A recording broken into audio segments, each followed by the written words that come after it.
അസ്സലാമലൈക്കും. അൻഷൂസ് വേൾഡിൻ്റെ പുതിയൊരു വീഡിയോയിലേക്ക് എല്ലാവർക്കും സ്വാഗതം. അപ്പോൾ നമ്മളെ പച്ചക്കറിയൊക്കെ കണ്ടിട്ട് നിങ്ങൾ കുറേ ദിവസമായില്ലേ. അപ്പോൾ ഇതാക്കണം കേട്ടോ, നമ്മളെ കേങ്ങാണ് കേട്ടത്. പിന്നെ ഉണ്ടമുളകൊക്കെ നമ്മൾ തജ്ജൊക്കെ പറിച്ച് കുഴിച്ചിട്ടു കേട്ടോ. പിന്നെ തക്കാളി ഇതാക്കണേ, പിന്നെ ചീര ഇതാക്കണേ, മാണോ മാണ്ടേ എന്ന് വിചാരിച്ച് അങ്ങനെ ഉണ്ടാകുന്നുണ്ട്. പിന്നെ നമ്മളെ തക്കാളി ഉണ്ട്, മുളകുണ്ട് ഇതാക്കണം കേട്ടോ. പിന്നെ നമ്മളെ തക്കാളിമ്മേ ഒരു കുഞ്ഞു പുക ഉണ്ടാക്കിക്കണം കേട്ടോ. ആക്കണേ കണ്ടല്ലേ, ഒരു പുക ഉണ്ടായിക്കണേ. 2-3 ഒക്കെ ഉണ്ട്. നമുക്ക് കായ് ഉണ്ടാവുമല്ലേ എന്നൊക്കെ നോക്കല്ലേ. പിന്നെ നമ്മളെ മത്തൻ വള്ളി ഉണ്ടാകുന്നുണ്ട്. അതിങ്ങനെ പടരാനൊരു ഒരുക്കത്തിലാണ്, ഉണ്ടാവുമായിരിക്കും വിചാരിച്ചിന്. പിന്നെ നമ്മളെ ഉണ്ടമുളക് ഞാൻ മാറ്റി കുഴിച്ചിട്ടിങ്ങനെ കേട്ടോ ആ കവറിന്ന്. അപ്പം വീഡിയോ ഒന്ന് സ്കിപ്പ് ചെയ്യാതെ കാണാം കേട്ടോ. വീഡിയോ ഇഷ്ടപ്പെട്ട സബ്സ്ക്രൈബ് ചെയ്യാനും ലൈക്ക് ചെയ്യാനും കമൻറ്റ് ചെയ്യാനും മറക്കരുത് കേട്ടോ കൂട്ടുകാരെ. അപ്പം നോക്കണേ നമ്മൾ വൈതനങ്ങ കണ്ടോ, പുകൊക്കെ ഇട്ടിക്കണം കേട്ടോ. പക്ഷേങ്കിൽ ഇലയൊക്കെ ഉണ്ടല്ലോ പുജ്ജ് നിൽക്കണം കേട്ടോ. അപ്പം നമ്മൾ ആ പുജ്ജ് നിണീന് ഒരു വജ്ജുണ്ടായിനല്ലോ, സുർക്കിയും അതേ പറഞ്ഞ മാതിരി നമ്മളെ വെളുത്തുള്ളി കുത്തിച്ചതച്ചതൊക്കെ ഇട്ടുകാണ്ട് ഞാനൊരു വെള്ളം ഉണ്ടാക്കിനല്ലോ, അതേ മരിക്ക് ഉണ്ടാക്കിക്കാണ്ട് ഒന്നും കൂടി ഞാനൊന്ന് സ്പ്രേ ചെയ്ത് കൊടുക്കുകയാണ് കേട്ടോ. അപ്പോൾ അതിൻ്റെ ഇലയൊക്കെ അങ്ങോട്ട് തിന്നൽ തുടങ്ങിയിരിക്കണേ. അപ്പോൾ അങ്ങനെ ഏതായാലും ഞാൻ അതിനൊക്കെ സ്പ്രേ ചെയ്ത് നമ്മളെ അടുക്കളയിലേക്ക് എത്തിക്കണം കേട്ടോ. ചായയും കടിയൊക്കെ ഉണ്ടാക്കിയിട്ടാണ് കേട്ടോ നമ്മളതിന് ഇറങ്ങിയത്. മിറ്റടിച്ച് വരുമ്പോഴാണല്ലോ നമ്മൾ അങ്ങനത്തെ പണിക്ക് ഒരുങ്ങുക. അപ്പോൾ അതാക്കണ കടി ഞാൻ ഉണ്ടാക്കി വെച്ചീന് കേട്ടോ, ബൂരി ഉണ്ടാക്കി വെച്ചീന്. പിന്നെ കേങ്ങുണ്ടല്ലോ ഞാൻ കുക്കറിലൊക്കെ വെച്ച് കണ്ടാണ് നമ്മളെ ആ പരിപാടിക്ക് ഇറങ്ങിയത്. അപ്പോൾ കുക്കറിൽ കേങ്ങൊക്കെ വെന്തിക്കണം കേട്ടോ. വെന്തിട്ട് പിന്നെ ഞാൻ ബൂരി പൊരിച്ച കുറച്ച് ഓയിലുണ്ടല്ലോ, അപ്പോൾ ആ ഓയിൽ ഞാൻ കുറച്ചുകൂടി പാർന്നിട്ട് നമ്മൾ കടുക് പൊട്ടിച്ചിക്കാണ്ട് അത് തൂമിച്ചെടുക്കണമല്ലോ. അപ്പോൾ ഞാൻ കടുകും കരിയേപ്പും ഇട്ട് കൊടുത്തു. ഇനി അതിക്ക് കുറച്ച് ഇഞ്ചിയും വെളുത്തുള്ളിയും പാടെ ചതച്ചതുണ്ടായിന് കേട്ടോ. അപ്പോൾ അതും കൂടി നമുക്ക് ഇട്ട് കൊടുക്കാം. എന്നിട്ട് പിന്നെ ഒന്ന് നല്ലോണം ഇളക്കി കൊടുത്തിട്ട് നമുക്ക് എന്താട്ടണം, നമ്മളെ കേങ്ങ് കുത്തി ഉടച്ചിട്ടുണ്ടല്ലോ അതും കൂടി ഒന്ന് പാർന്ന് കൊടുക്കാം കേട്ടോ. അപ്പം നമ്മളെ മക്കൾക്ക് ഭൂരി ഉണ്ടാക്കിയാൽ ഈ ഒരു ചാറാണ് നമ്മളെ മക്കൾക്ക് പറ്റുള്ളൂ കേട്ടോ. അല്ലെങ്കിൽ അവർക്ക് വലിയ തൃപ്പതിയില്ല. അല്ലെങ്കിൽ വല്ല കോഴിച്ചാറോ ഇറച്ചിച്ചാറൊക്കെ വേണം. ഇന്നാ ഭയങ്കര തൃപ്പതിയാണ്. അപ്പം അങ്ങനെ ഏതായാലും ഞാൻ അതൊക്കെ കടുകൊക്കെ വറുത്ത് സൂപ്പറാക്കി വെച്ച് ചായയൊക്കെ കൊടുത്ത് മക്കളെ മദ്രസക്കൊക്കെ പറഞ്ഞയച്ച് പിന്നെ ഒരു കാബേജിൻ്റെ ഒരു കഷ്ണം ഉണ്ടായിന്, അത് ഞാൻ ഉപ്പേരി വെച്ച് കാണട്ടോ. അപ്പോൾ ജിനുവിന് സ്കൂള് ഈ കടയിൽ പോകുമ്പോൾ ചോറ് കൊണ്ടുപോകണം, അതിനും വേണ്ടി കാബേജ് പെട്ടെന്ന് വെച്ചു.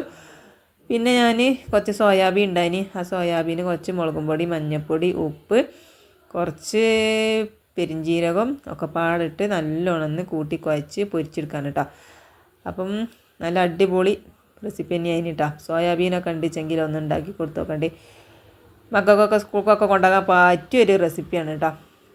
അപ്പോൾ നമ്മളൊരു ഇതിലങ്ങോട്ട് ഉണ്ടാക്കി നോക്കിയാണ് കേട്ടോ. അങ്ങനെ ഉണ്ടാവുന്നതെന്ന് നമുക്കറിയില്ല. ഇനി സംഭവം പൊളിയായിന് കേട്ടോ. അപ്പോൾ ഇതാക്കണേ ഞാൻ സോയാബീനൊക്കെ ഒന്ന് പൊരിച്ചെടുക്കണുണ്ട് കേട്ടോ. അപ്പോൾ ആദ്യം ഞാൻ ചുടുവെള്ളത്തിലിട്ട് ഒന്ന് വേവിച്ചിക്കണം കേട്ടോ. ചൂടുവെള്ളത്തിൽ നല്ല തിളച്ച വെള്ളത്തിലാണ് ഇട്ടിട്ട് പിന്നെ ഞാൻ അത് മൂടി വെച്ചിക്കേനി. അപ്പോൾ പിന്നെ വെന്തുക്കണം കേട്ടോ. അപ്പോൾ പിന്നെ വേഗം വെള്ളമൊക്കെ പീച്ചിട്ട് പിന്നെ മസാലയൊക്കെ കൂട്ടിയിട്ട് പൊരിച്ചെടുത്തുക്കണ്. പിന്നെ ഇതാക്കണേ നമ്മളെ ചോറ് ഞാൻ കുക്കറിലിട്ടീനി. അപ്പോൾ ചോറൊക്കെ വെന്തുക്കണം കേട്ടോ. അപ്പോൾ നമുക്ക് അതൊന്ന് ഓട്ടപ്പാത്രത്തിൽ കൂറ്റിയെടുക്കാം. അപ്പോൾ അങ്ങനെ ഇതാക്കണേ മക്കളൊക്കെ സ്കൂൾക്ക് പോകുമല്ലോ. അപ്പോൾ പിന്നെ ഈ ചോറ് തന്നെയാണ് കേട്ടോ നമുക്കും. അപ്പോൾ ഇച്ചുമില്ല ചോറ് കണ്ടാണ് ഞാൻ വെക്കട്ടോ. പിന്നെ 2 വട്ടം വെക്കണ്ടല്ലോ എന്ന് വിചാരിച്ചിട്ടാണ്. പിന്നെ വൈകുന്നേരം ഒന്ന് വെച്ചാൽ മതിയല്ലോ. അപ്പോൾ നേരം വെക്കുമ്പോൾ തന്നെ ചോറ് വെച്ചാൽ ചിലപ്പം നാശമാവും. അപ്പോൾ അതുകൊണ്ടാണ് നമ്മൾ ഓന് വെക്കുമ്പോൾ ഇച്ചൊരു കൂടി ചോറും കൂടി ഞാൻ അതിൽ ഇടുന്നത് കേട്ടോ. ചോറ് ഇടുന്നതല്ല, അരി ഇടുന്നത്. പിന്നെ അതാക്കണേ നമ്മളെ സോയാബീനൊക്കെ പൊരിച്ച എണ്ണ കുറച്ച് ബാക്കിയുണ്ട്. അതിൽ കുറച്ച് ഒരു മുറി വല്ലുള്ളിൻ്റെ ഒരു ഇതിട്ട് ഞാൻ ഒന്ന് വാട്ടി കൊടുത്ത് പിന്നെ അതാക്കണേ കുറച്ച് ഇഞ്ചിയും വെളുത്തുള്ളിയും ചതച്ചതും ഇട്ട് കൊടുത്തിട്ടോ. അപ്പോൾ മക്കൾക്ക് ഇങ്ങനെ പൊരിച്ച മാതിരിയാണ് ഇഷ്ടം. അതുകൊണ്ടാണ് തക്കാളി ഇടാത്തത്. ഇനി തക്കാളി ഇങ്ങൾക്കൊക്കെ ഇഷ്ടമുണ്ട് വെച്ചെങ്കിൽ ഇട്ടോളണ്ടി. അപ്പം വേറൊരു രസീകാരം നമുക്ക് എങ്ങനെയും വേണമെങ്കിൽ വെക്കാമല്ലോ. അപ്പോൾ ഇതാക്കണേ ഞാനൊരു മുട്ടയും കൂടി കുത്തിപ്പാരുന്നുണ്ട് കേട്ടോ. അപ്പോൾ ഒരു മുട്ടി പാർന്ന് അപ്പോൾ കേട്ടോ അതൊന്ന് ചിക്കി പൊരിച്ചെടുക്കാം. ഇനിയിപ്പോഴത്തേക്ക് മുളകും പൊടി ഉപ്പും ഒന്നും ഇടണില്ല, നമ്മൾ മറ്റേ ഇതൊക്കെ പൊരിച്ചിട്ടില്ലേ സോയാബീന്. അപ്പോൾ അതിൽ തന്നെ ഉണ്ടാവും ഉപ്പും മുളകൊക്കെ. അപ്പം ഇനി കുറച്ചുകൂടി മുളകിട്ട് പിന്നെ ഇനി എരിച്ചും വേണ്ട. പിന്നെ നമുക്ക് കുറച്ച് കുരുമുളകും ചിക്കൻ മസാലയൊക്കെ ഇട്ട് കൊടുക്കണ്ട. അപ്പോൾ പിന്നെ ഇനി ഇതിക്കൊരു മുളകൊന്നും ഇട്ട് കൊടുക്കേണ്ട ആവശ്യമില്ല കേട്ടോ. അപ്പോൾ മുട്ടയൊക്കെ ഒന്നിങ്ങനെ ചിക്കി പൊരിച്ചിട്ട് നമുക്ക് നമ്മളെ പൊരിച്ച് വെച്ച സോയാബീൻ ഉണ്ടല്ലോ അതൊന്ന് ഞാൻ അതിൽ ഇട്ട് കൊടുത്തേക്കണം കേട്ടോ. ഇനി നമുക്ക് നല്ലോണം ഒന്ന് ഇളക്കി കൊടുത്ത് ഇതാക്കി എടുക്കാം കേട്ടോ. അപ്പോൾ നമ്മൾ ആ മുട്ട ഉണ്ടല്ലോ ചിക്കി പൊരിച്ചിണീൻ്റെ പൊരിച്ചുമ്പോൾ ഇളക്കി കൊടുത്തല്ലോ അപ്പോൾ തന്നെ ഇട്ട് കൊടുത്താൽ ഒന്നും കൂടി നന്നാവും കേട്ടോ. അപ്പോൾ എന്തായി നമ്മളെ മുട്ട വേറെയും സോയാബീൻ വേറെയാണ് കിടക്കുന്നത്. അപ്പം ഇനി നമുക്ക് കുറച്ചും കൂടിയും എരിവിനും വേണ്ടി കുറച്ച് കുരുമുളക് ഇട്ട് കൊടുത്തേക്കണേ. അത് കഴിഞ്ഞിട്ട് കുറച്ച് ചിക്കൻ മസാലയും കൂടിയാണ് ഇട്ട് കൊടുത്താൽ നമ്മളെ സോയാബീന് ഇതിനിപ്പോൾ എത്ര പേരിടാന്നൊന്നും ഇപ്പോൾ നമുക്കറിയില്ല. എന്തായാലും സോയാബീന് വരട്ടുന്നോ എത്തായാലും വേണ്ടില്ല, അതേതായാലും നമ്മൾ സെറ്റാക്കി എടുത്തേക്കണേ. ഇത് കണ്ടപ്പോൾ നമ്മളെ സനുവിന് കഞ്ഞി കുടിച്ചാനൊരു പൂതിട്ടോ, മദ്രസ വിട്ടെന്ന് കണ്ടാണ് കേട്ടോ. അപ്പോൾ ഞാൻ എന്താട്ടി ഓന് കണ്ടപ്പോൾ കഞ്ഞി മതിയാണ്. അപ്പോൾ ഓന് കുറച്ച് സോയാബീനും കഞ്ഞിയും കൊടുത്ത് അങ്ങനെ ഓന് കഞ്ഞി കുടിച്ചിട്ടുണ്ട്. അപ്പോൾ പിന്നെ കുട്ടികൾക്കൊക്കെ ഇതാക്കണം ഞാൻ ഓലെ കൂട്ടാൻ പാത്രത്തൊക്കെ ആക്കി കൊടുക്കുകയാണ് കേട്ടോ. അപ്പോൾ രണ്ടാളെ കൂട്ടാൻ പാത്രത്തിലും ആക്കി കൊടുക്കുന്നുണ്ട്. പിന്നെ മിന്നുട്ടിക്ക് പൂരി മതി എന്നാണ് പറഞ്ഞിരിക്കണത് കേട്ടോ. അപ്പോൾ ഓളവിടെ ഉണ്ട്. അപ്പോൾ ഞാനത് ആക്കി കൊടുക്കട്ടെ എന്നിട്ടാണ് തരാമെന്ന് പറഞ്ഞിരിക്കാണ് കേട്ടോ. അപ്പോൾ മറ്റവനിപ്പോൾ പോകാനാവും ചേച്ചും ഇത് പിന്നെ സനുവിന് ബസ് വരാനാവും, അങ്ങനെയൊക്കെ ഉണ്ട്. അപ്പോൾ അങ്ങനെ ഇതാക്കണ രണ്ടാളെ കൂട്ടാൻ പാത്രം റെഡി ആക്കിയിരിക്കണം. അങ്ങനെ മിന്നുട്ടിക്ക് ഞാൻ പിന്നെ പൂരി കൂട്ടാനും കൊടുക്കുകയാണ് കേട്ടോ. നമ്മളെ കേങ്ങും കൂട്ടാൻ മദ്രസ ഇട്ട് വന്നിട്ട് അവസാനം മുന്നിൽ വരും കേട്ടോ. പിന്നെയാണ് കേട്ടോ മിന്നുട്ടി വരിക. അങ്ങനെ ഇതാക്കണേ ഓക്കും കൊടുത്ത് പിന്നെ മറ്റവനില്ല ചോറ്റും പാത്രം ഞാൻ റെഡിയാക്കാണ് കേട്ടോ. അപ്പോൾ ചോറ് ഇട്ട് കൊടുക്കുകയാണ്. അപ്പം അങ്ങനെ ചോറിട്ടു. പിന്നെ ഇനിയില്ല സോയാബീൻ ഇതാണ് കേട്ടോ. അപ്പം ഇനി അതിന് കുറച്ച് സോയാബീൻ ഓനും ഇട്ട് കൊടുക്കുകയാണ് കേട്ടോ. അപ്പം ഇന്ന് ഉള്ളി കൂട്ടാനും തക്കാളി കൂട്ടാനും ഒന്നുമില്ല. ഇന്ന് കുറച്ച് കാബേജും ഈ സോയാബീനാണ് കൊടുത്തേക്കുന്നത് കേട്ടോ. ഓന് കാബേജ് ഉണ്ടെങ്കിൽ പിന്നെ ഒരു ഉള്ളി കൂട്ടാനോ തക്കാളി കൂട്ടാനോ ഒന്നും വേണ്ട, ഈ കാബേജും കൂട്ടി കണ്ട് തന്നെ വേവിച്ചു കേട്ടോ. അപ്പം നമ്മളൊന്ന് ഉപ്പുണ്ട് നോക്കുകയാണ്. ഉപ്പുണ്ടോ നോക്കിയിട്ടില്ല. ഇനി ചോറ്റിൽ കുഴച്ച് തിന്നുമ്പം ഉപ്പുണ്ടോ ഉണ്ടാണല്ലോ, അല്ലെങ്കിൽ ഉണ്ടല്ലോ ഒരു രസം ഉണ്ടാവില്ല കേട്ടോ. ചാറ്റിലൊന്നും ഉപ്പില്ലാതെ തിന്നാൽ ഒരു രസം ഉണ്ടാവില്ല തിന്നാൻ കേട്ടോ.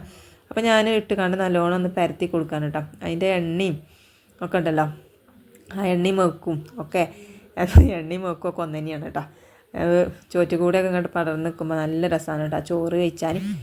അപ്പോൾ അങ്ങനെ ഞാൻ അതും ആക്കി അങ്ങനെ നമ്മളെ 3 മക്കൾക്കുള്ളതും സെറ്റാക്കി വെച്ചുട്ടോ. അപ്പോൾ ഞാൻ എന്താട്ടി കുറച്ചുകൂടി സോയാബീൻ ബാക്കി ഉണ്ടായിരുന്നല്ലോ, അത് രണ്ടാളെ കൂട്ടാൻ പാത്രത്തേക്കും ആക്കി വെക്കാണ് കേട്ടോ. അപ്പം അങ്ങനെ അത് റെഡി ആയിക്കണം കേട്ടോ. രണ്ടാക്കും ബാക്കിയും കൂടി ഇട്ട് അവർക്ക് ഇതുണ്ടായ ഭയങ്കര തൃപ്പതി കേട്ടോ. സോയാബീൻ ഇങ്ങനെ കൂട്ടാൻ വെച്ചാൽ വലിയ തൃപ്പതിയൊന്നുമില്ല. അങ്ങനെ അതൊക്കെ കഴിഞ്ഞ് ചോറായി കൂട്ടാനായി മക്കളെ സ്കൂൾക്കും പറഞ്ഞയച്ച് പിന്നെ ഞാൻ അകടിച്ചു വരാൻ ഇറങ്ങുകയാണ് കേട്ടോ. അപ്പം ഇന്നൊരു കുഞ്ഞു വീഡിയോ ആണ്, 8 മിനിറ്റുള്ളൂ, ബോറടിപ്പിച്ചിട്ടില്ല. അപ്പോൾ ഇന്നത്തെ വീഡിയോ ഇത്രേ ഉള്ളൂ, ഞാൻ നിർത്തുകയാണ്. നിങ്ങളെ ഇഞ്ച വാചകടി നിങ്ങൾ സഹിച്ചിട്ടുണ്ടല്ലോ, അതുകൊണ്ടാണ് എല്ലാവർക്കും ഇപ്പോൾ അത് തൃപ്തി ആയിക്കോണമെന്നില്ല നമ്മളെ വാചകടി. അപ്പം ഇന്നത്തെ വീഡിയോ നിർത്തുകയാണ്. പുതിയ വീഡിയോ ആയിട്ട് നാളെ വരാം. അസ്സലാമു അലൈക്കും. Thank you.